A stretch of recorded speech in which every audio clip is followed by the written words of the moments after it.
Hello Dogs fans, welcome to another episode of After the Dogs Roar for the season of 2017. This is episode 21 and let's get stuck into having a look at the episode agenda for this week's episode. I'm going to be starting off the show with an overview of our AFL Round 13 clash that happened on Sunday against Melbourne. That will be followed by my votes from that game for the After the Dogs Roar Best and Fairest Award. A look at where we stand on the AFL ladder follows that, and then we're getting into our VFL Round 9 clash v the KC Demons. Following that is a look at where we stand on the VFL ladder, and then a preview to our VFL Round 10 clash v Werribee. I'm also going to be previewing our AFL Round 14 clash, which is going to be a massive clash against North Melbourne, a team we've already versed and beat this year. And then the 5 fan questions is the last segment of the show, and well, it's the fan favourite segment. It's where I pick the best 5 questions from you, the viewers, and answer them on the show. So let's not muck around, plenty of talking to do, so let's get stuck into the show. So of course on Sunday we were back at our home ground of Etihad Stadium. We were up against Melbourne, who have been a pretty promising team this season. Of course they were coming into this game off the back of a good Queen's Birthday win against Collingwood. Of course we were coming into the game with a disappointing loss the week before to the Sydney Swans away from home. So this it was built up to be a very big game. Of course, from our point of view, we really needed to bounce back in this game after what was a poor game the week before. It didn't really start in our favour because we only had 1 behind at quarter time, and we conceded 4 goals, 2 behinds, and the D's led 4-2-26 to the Dogs 0-1-1. I thought the first 10 minutes of the game we showed a lot of intensity. I thought we got a lot of balls inside 50, but weren't able to get enough efficiency from it, and that's probably reflective of the score, to be honest. But we did get in there a fair few times in the first quarter. Just couldn't get any score, which was very, very disappointing. And it was quite disappointing to have no goals at quarter time. Quite disappointing indeed. Half-time the score wasn't any better. We did kick 3 goals and 2 behinds in the second quarter, but Melbourne had a lead of 8-6-24 to us 3-3-21. It basically just went from there. It didn't really get any better. The second half, I thought we might come out and fire a little bit, but we didn't at all. We were quite slow. We weren't really playing that fast-paced game that we really used to play, especially in the last couple of years, and that's really how we won our premiership. So Melbourne was leading pretty convincingly at 3/4 time, 14-7-91 to the Dogs 6-5-41, and then in the end Melbourne win in what was a pretty disappointing display from us. The final score being the Western Bulldogs 8-8-56, defeated by Melbourne 17-11-113. Big credit to Melbourne. They look like a very, very good side this year. And well, they could be on their way to booking themselves into the finals for 2017. But enough about Melbourne. Let's get on to the Western Bulldogs. We'll go through the goal kickers before I have my say on what was a very disappointing display. So the goal kickers, we had no multiple goal kickers, so it was just single goal kickers. Roughhead, Bontempelli, Dixon, Tom Boyd, Darlhouse, Daniel Pickett, and Liberatore kicking the goals. Of course, Liberatore returned after a short stint in the VFL. The best players were Bontempelli, Hunter, Wallace, Liberatore, and also Daniel. Some sad news coming out of the match with Ling Jong injuring his right knee, and he is going to miss the remainder of the season. How sad is that? If we, make the grand final again and win it, that's going to be very tough on him. So we wish him all the best, and we hope that he gets back for next season, because that kid has had a horror run with injuries. Last year missed out on the grand final after an injury in week 1 of the finals against West Coast, and just to injure himself again, he would be absolutely shattered. So let's all get behind Lin Jong, because he's a very, very good player. I do respect him here at the club, and he's a very valuable player at the Western Bulldogs. So not good news there, of course. Just under 34,000 attended this match at the Docklands Stadium, of course, Etihad Stadium being our home ground. So this was a very disappointing result. I actually think it was more disappointing than our game the previous week against the Sydney Swans. We went interstate with a record of 0 wins interstate this year. But to come back home and play at Etihad Stadium, where we play our best footy, to be honest, and to lose by that margin and lose quite convincingly and never really look like being in the match is quite disappointing, especially against a side who, look, credit to Melbourne, they're a very, very good side, but they don't have a really great record at Etihad Stadium. They might do in maybe the last few games, but they don't really have a great record at Etihad Stadium, and I feel like we've had the wood over them at Etihad Stadium in recent years. But unfortunately, we didn't really play very well, and they were well deserving of the win, and that's reflective, of course, on the scoreboard. So that's my first little point there. It was probably the most disappointing game of this year, no doubt about that. It was more disappointing than the week before. It's no question about that. What I learned from this game, and this has been an ongoing thing for the last couple of rounds now, is our fast-paced kind of game style is no longer there anymore. We haven't been playing that to an effective level this year, and there's probably plenty of reasons for that. It's not just because the players aren't giving it their all. It's probably the fact that we're not actually handling the opposition pressure. I think the opposition now saw what we did in the final series and seen our game style, and now have found and this was reflective on the weekend, have found an effective way to stop our game style by piling on heaps of pressure. Melbourne, every time we got it inside our forward 50, Melbourne piled on heaps of pressure, player after player, and that just made it so hard to scrap it out. And then in the end, it just was booted back out, our forward 50, and then in the end they counter-attacked and got goals from it. So I think our fast-paced gameplay is now no longer working, and I think now we need to. This is the task for Beveridge. This sounds quite horrible, to be honest, because I feel like our gameplay the last couple of years has worked in our advantage. In fact, it worked in our advantage through last final series. So what the task is now for Beveridge is to just try and put in another effective gameplay, a plan B or a plan C or something like that, because it's not really working at the moment. Another thing that's really annoying at the moment, and it's really why we haven't been winning, especially the last couple of weeks, and winning those crucial games. Not only the pressure, if you see every single loss we've had this year, I reckon that we've pretty much lost it because of pressure. The game at Geelong was, Geelong piled on heaps of pressure. We weren't able to handle that in the end. But we this season, and this has been reflective the last couple of years, even under Brendan McCartney, we've never really been, the last few years, a high-scoring team. It's fair to say that. We have been getting it inside 50 far too many times and getting no result out of it. We had 50 inside 50s on Sunday. That is terrible. That is really, really terrible. The efficiency inside 50 is a real issue at the moment. It's probably one of the main reasons we've been losing games at the moment, is because we've been getting it inside forward 50 and not getting many goals and scores from it, and that's a real concern. So whether we change the side, maybe bring Redpath back in, I'm not too sure, to be honest, but something needs to give in that department, because at the moment we're not getting a score, and because of that we're losing games. You need score to win games. That's what the game's all about. So that is something that's a real problem at the moment. I feel like our work rate is not there at the moment. I feel like, we haven't really been. I feel like it doesn't come back to anything. Like, I don't think the players are not hungry. I don't think that at all. But I just think our work rate, like I said, we look a bit slow, and I'm not sure why. If that's because of the pressure we've been getting, or I don't know. But I just feel like our work rate isn't up there at this present stage. So, look, disappointing result. We really lost in every area on Sunday. The only area we won, really, or we were level. We got 85 tackles into Melbourne's 85 tackles, but that's because, you know, we were so under pressure and they had a lot of possession of the ball. They had a lot of kicking efficiency as well. So, look, I wouldn't say we're in a crisis. We're not in a crisis. It's nowhere near that.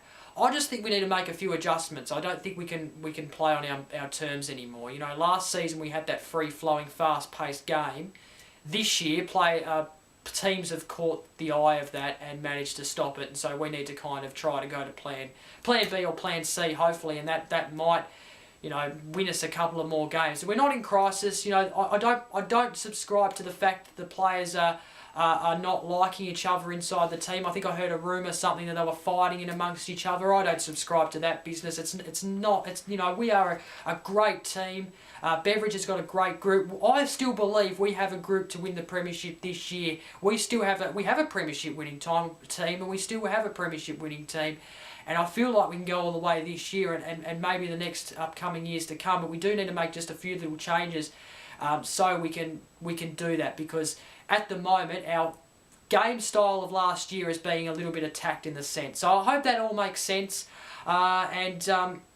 Yeah, time now to move on with the show. Okay, time now for my votes for the After the Dogs Raw Best and Fairest Award, of course, from the Round 13 loss to Melbourne at Etihad Stadium. Pretty hard to give votes this week, to be honest, because, you know, when you lose, especially by that margin, you know, the whole team really hasn't played well, and that means every single player. But here are the standouts. I've given one vote to Zane Cordy. I thought he was pretty good. He marked seven balls, had 22 disposals, but I'm really giving him the votes on the marks, and I thought he did some good little things that you know, some players weren't really giving effort to do so. So I've given one vote to Zane Cordy. I feel like he rightly deserves that. I've given two votes to Tom Liberatore. I was pretty happy with his return. I felt like he returned pretty well, and he should stay in the side now for the remainder of the season unless he gets an injury or something, which I hope not. But he did come back and play very well. He got 29 disposals, 19 of them were handballs, 10 were kicks. He kicked one goal, one behind, 109 fantasy points. I thought he was pretty good, and I thought he came back very well from his VFL stint. And the 3 votes I've given to Caleb Daniel. I like this little man. I think he's the best player at our club at the moment. I feel like he's giving every single effort he can to try and get the team up. He's a great player at the moment. We've known that ever since, you know, 2015. He got 28 disposals on the weekend. 19 of them were handballs, 9 kicks, and he also kicked a goal as well. I thought he was pretty out there during the game. So he gets the 3 votes for me. So let's have a look now at how that's affected the leaderboard. So we finally have a change at the top of the table. Caleb Daniel takes the lead after that 3 votes in round 13. He leads on 12 votes. Marcus Bontempelli has dropped to second. He's on 11 votes. He hasn't polled a vote for quite a while, although he did get named in the best players, which I found quite interesting. He has been playing okay. He hasn't been playing bad, but just, in my opinion, not deserving of the votes lately. Luke Dalhouse third with 9 votes. Joint fourth is Lockie Hunter and Jack McRae on 6 votes. 6 is Jason Johannesson on 5 votes. By the way, the Jason Johannesson rumour stuff, you know, I wish that would just go away for the moment, because we don't really know what's going to happen next season, do we? But anyway, Lin Jong, Jake Stringer, joint 7th on 4 votes each. Joint 9th is Mitch Wallace, Tom Liberatore on 3 votes each. Joint 11th is Matthew Suckling, Toby McLean on 2 votes each. And then joint 13th is Liam Pick and Jack Redpath Bailey Dale on 1 vote each. So that is the After the Dogs Raw Best and Fairest Award leaderboard. And a quick look at how our loss has affected our position on the ladder after round 13. We have dropped outside the top 8. We are on 9th. We are on 24 points and joint level with Essendon, who has a better percentage than us, so they're on 8th, they're above us, and then St Kilda and Fremantle. And of course Sydney won on the weekend again, so they are hunting below us there. And well, if they keep winning, they could possibly make the top 8 if we keep losing. So it's going to be a crucial game this week and the next upcoming games. So of course we verse the North Melbourne. I was nearly going to say Adelaide Crows then. We're not quite there yet. We are versing the Adelaide Crows very soon, but we are versing North Melbourne, who are 16th. With just the 4 wins and the 8 losses there on 16 points. So you would think we'd be able to win that, but you don't really know at the moment the way we're going. So that's our position on the ladder after round 13. We are 9th. Okay, time now to get into our VFL round 9 clash, which took place on Saturday night. This was between the Casey Demons. Of course, it was away from home at Casey Fields, which is about an hour away from Melbourne. So a little bit of a road trip for the boys, and it was a pretty close game throughout the entire game. We have played some close ones this year in the VFL. We did lead at quarter time, 3-1-19 to the Casey Demons, 2-3-15. They took the lead in the second quarter though and led at half time, 5-8-38. They seem to have missed a lot of shots in this game, 8 behinds at half time to 4-3-27 our score. We were in it at 3-quarter time. It was 8-12-60 the Casey Demons to us, 8-5-53, but the Casey Demons in the end were able to get the 4 points in what was a close game, to be honest. The final score being 10-15-75, defeated Footscray 9-8-62. So unfortunately, no win for our VFL side to try and lighten the mood at our club a little bit, but they didn't go down by too much. So let's have a look at the all-important goal kickers. Clay Smith, who is playing in the VFL at the moment, he kicked 2. Webb, English, Lipinksy, Redpath, Tweety, Malinga, Mahue and Campbell kicked singles, and the best players were Young, Campbell, Collins, Boyd, Jamison and Webb. So let's just dissect some of the senior players that played in this game. Of course, Campbell was pushing selection for the game against Melbourne. In fact, he was named in the extended squad come Thursday night, but then Friday, of course, just named as an emergency. I did actually tip that he could play, but he didn't in the end. Is he someone we should bring in? I'm not too sure. He seems to be playing very, very well in the VFL at the moment. Of course, Collins is someone that we could bring in as well. Of course, I thought maybe he could have been brought in for Adams for the game against Melbourne, but didn't end up coming in. Although he has been named in the best players, so seemed to have a good game. Matthew Boyd's an interesting one. Was dropped. When is he going to be back in the senior side? Of course, we know that Beveridge is very hard on players. If they don't play well, then they get dropped to the VFL, and well, it's understandable for Boyd because I don't think he's been playing very well in the senior side at all. Although in this situation that we're in, we probably do need leaders, and Boyd is a former captain of the club, so maybe we should just bring him in and hope for the best. Clay Smith and Redpath, we do need something up forward at the moment. Maybe that's someone to maybe give us a target. I know we haven't been delivering the balls inside 50 very well, and that hasn't been helping players such as Tom Boyd and so forth. But maybe if we bring in Redpath or Smith, maybe that could change. I don't know. There's a few little options there if we want to make changes. Of course, the other choice is to not make changes to our senior side at all. So anyway, that's our result in the VFL. Time now to have a look at where we stand on the VFL ladder after round 9. So we're currently 6 on the ladder, our VFL side. After round 9, we are on 20 points. We're on joint 20 points with, of course, the Casey Demons, who we lost to on Saturday night, but we have a better percentage than them, and we verse Werribee, and they are actually above us at the moment on 5th, but we did win against them earlier in the season. So, yeah, we're on 6th position after round 9, and it's not a bad position to be in. I think we could be in a better position. It's going to be a very interesting game coming up this weekend for our VFL side. And let's now get on to our VFL round 10 encounter. It is on Saturday, the 24th of June, 2 p.m.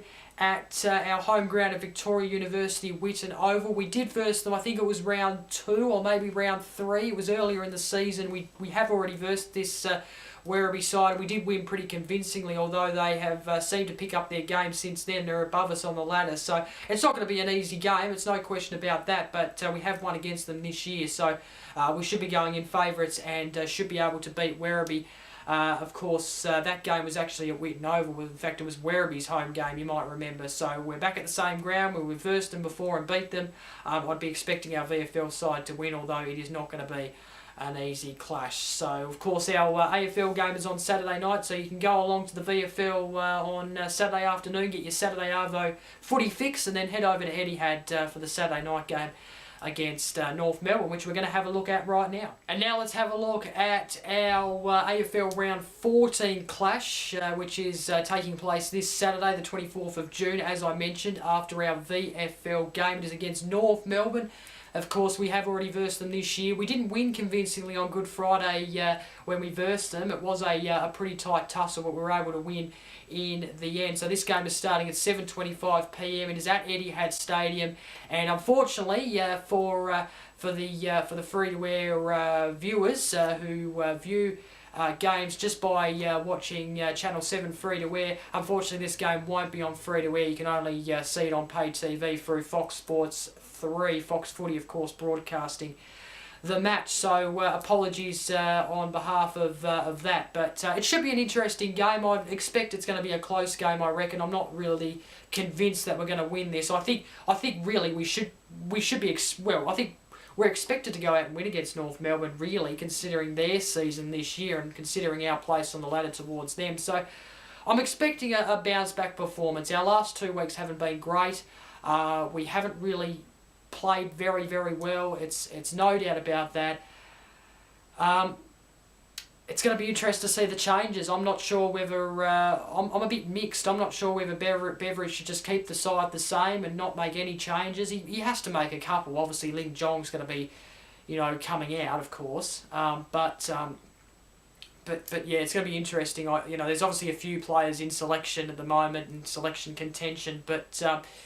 yeah, it's going to be an interesting game on Saturday night. I'll be sitting back and watching, and let's hope they win because obviously the media scrutiny has raised a little bit. Of course, it always does on the premiers. That's it's no different to Hawthorn. The pressure has been raised on them the last couple, especially last year, and obviously this year when they've dropped, of course, to their lowest point in a while. So there's always pressure on the premiers, and that's exactly what we've got at the moment. But look, I'm expecting a bounce back here. We need to bounce back, and we need to kind of prove that we are still in contention to make the top 8, because there is a few doubters now, of course, because of our recent performance. Okay, time now for the all-important 5 fan questions segment. Of course, this is where I pick the best 5 questions and answer them here on the show. Of course, they are asked from you, the viewers. A lot of interesting questions this week. It's no question about that after that disappointing loss on Sunday.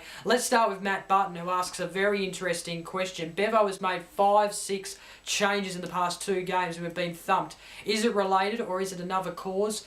Is another 5-6 changes necessary to get our next win? It's hard to say. It's hard to say. Possibly could be related. You would have to think that the Libba Libba being dropped, I think has played a little bit of its part the last couple of weeks, although it didn't play its part on Sunday because he was back in the side, yet we still got thumped. I don't think we should be making 5 or 6 changes again this week for the game against North Melbourne.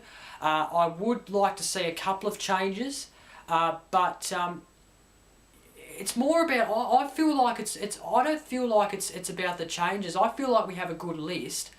I just think it's about the game style. I feel like our fast-paced game style has been attacked to the point where we're just booting it inside 50 and nothing's coming of it. So, Beveridge needs to find a way to just try and deliver those balls inside 50 effectively and actually get some score, because that's something that's an issue for us at the moment. I don't think the 5 or 6 changes would really help that.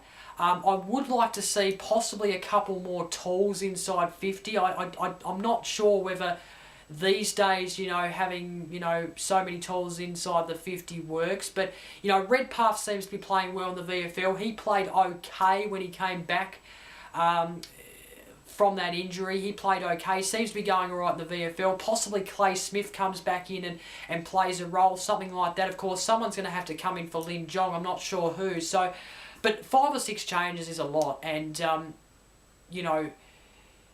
Matthew Boyd was probably deservedly dropped. Was probably deserved of being dropped last week after that. He didn't play very well against the Swans. But I would bring him back in this week because I think we need his leadership as well. So, even though he's quite, he's in his 30s. But, look, I don't think 5 or 6 changes is necessary for this weekend. I'd like to see probably at least 2 or 3 changes. You have to change just a couple of things, but not 5 or 6. That's just, that's really pushing it. So, is it related? Maybe. Not too sure. But no, not necessary to change 5 or 6, to make 5 or 6 changes this week for the game against North Melbourne. I hope I don't see that again this week. Michael Gutterson, who's been supporting this show very heavily lately. I really do appreciate the support, Michael. He asks, will we make the 8 this year? I personally believe we can. However, we do need to pull our finger out. Yeah, we do. It's no question about that. We are not a certainty to make the top 8 at the moment. As hard as that is to say, even though we have the potential to make top 8, I believe we have the list and the team. It's just a matter of obviously being able to string wins together, and that's something we haven't been able to do. And if we can't string wins together, then we can't be up that pointy end of the ladder. So I think it's all about game style, to be honest. And I think we can make the top 8, but yeah, we do need to pull our finger out. There's no question about that, Michael. Ashley asks a very interesting question. When do you think it's time for Brad Lynch to come in? Is he on the rookie list? I'm not sure if he is. He is, of course, he was drafted as a rookie in 2015, of course. But look, I'm not sure. I'm not really sure of how well he's been going in the VFL. I don't think this is a matter of what the situation we're in now. We're not in a situation where we need to bring in and make changes and bring in young players and debuts and stuff like that. We're not in that position. We're not in a rebuilding stage. So, take the time on Brad Lynch, I reckon. If he's not ready yet, don't bring him in. And but I'm not really sure when he's ready to come in. I'm not sure if he's been going well in the VFL, then maybe he's a bit of a chance. But I would have thought Kieran Collins and possibly, some of the players like that would be ahead of him in the selection discussion. But yeah, it's not a matter of bringing in young players to generate our list at this point or generate our team. It's more about, like I said, gameplay in my opinion, and being able to efficiently get score inside 50 and use the ball inside 50 to our advantage. I think the defence is not a huge problem. To be honest, well, it is because Melbourne kind of counter-attacked at times on Sunday and our defenders weren't home. But I think we do have an okay defence up there. I don't think we really need to bring in Brad Lynch. I think he's a defender, isn't he, off memory? But yeah, I'm not sure when he's due to come in, Ashley. I'm not really sure. Red WB asks, do our fans believe selection changes or team continuity is the best way forward? Definitely the second option there, Red WB. I think we do need to make a couple of changes. You probably can't come off a thumping loss like that not making any changes, but like I mentioned before with Matt Button's question, 5 or 6 changes is a bit over the top, and I'd be expecting at least 2 or 3 changes this week for the game against North Melbourne. But I think it's that section option team community who I think. Like I've been saying, I think it's our game style and game plan. It's not quite working this season. That's probably because I think teams have now decided, well, hang on, they're going a bit too fast, so let's pressure them a bit more and put more numbers around the ball and around the stoppages so they can't get it out. And that's why, not only is our deliveries poor inside 50, our deliveries have also been swamped by a lot of players and defensive players who are then pushing it out of our inside 50, our forward inside 50, and then moving it onto their forward 50. So if that makes sense, but so I think it's all about just the team. Let's pick a team we think can win us games the next couple of weeks, the next few weeks, and let's just go with that team, and let's hope for the best, because you can't be making 5 or 6 changes. It's adding a whole new team in there, isn't it? And then it has to be a whole new structure, really. So yeah, I don't think we need to be making dramatically vast changes of 5 or 6 every single week. Thomas asks, how will the Dogs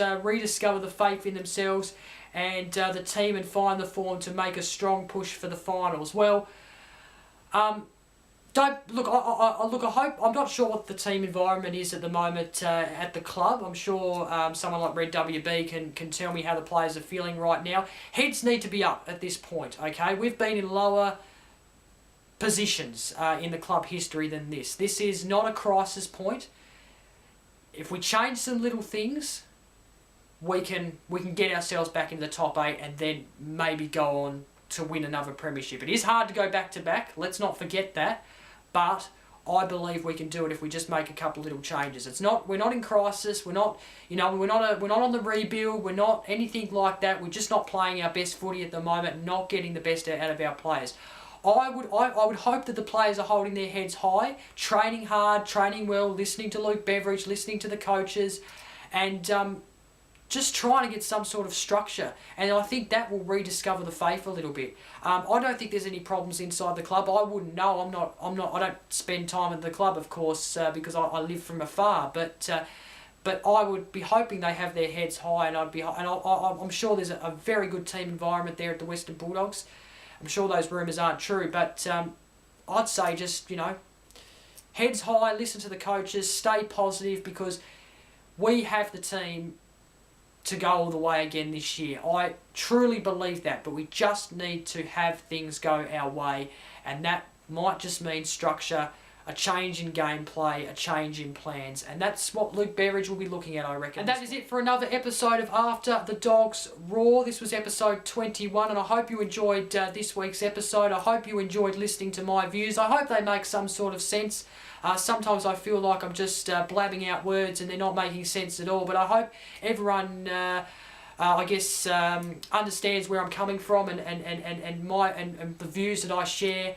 And of course, let me know if you agree with me. Do you think do you think the way we've been playing is because and the losses have been because of our game style being attacked this year, our fast gameplay? It's no doubt that it hasn't been there this year. So let me know what you all think. Of course, don't forget to like, comment and share this video. Subscribe to stay up to date to a new episode of this show every single week. I'll be back next week. Let's hope I'm talking about a win against North Melbourne. So until then, I'm Jacob. Have a good weekend, and go Dogs. Bye for now.